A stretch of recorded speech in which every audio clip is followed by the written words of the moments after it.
I was president of my fraternity, I was vice president of the powerlifting team, and I did it in 3.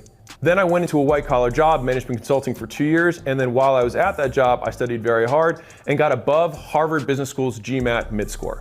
And so that was my plan until I started thinking a little bit more for myself about, wait, does the math really make sense here?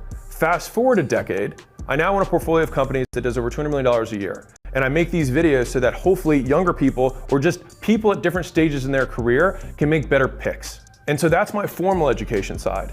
My informal education side is that I quit my white-collar job, started at minimum wage at a gym where I paid a guy to let me work for him and follow him around all day. Then I got into the gym business, scaled that to 5,000 locations in the US under a company called Gym Launch, and I sold that to a private equity group for $46.2 million. I now own a portfolio of companies that has over 1,000 employees. And so I know what businesses today are actually looking for. And it's not what I used to think and maybe what you used to think years ago, which is no one even looks at where you went to school or what you majored in or even what your GPA was.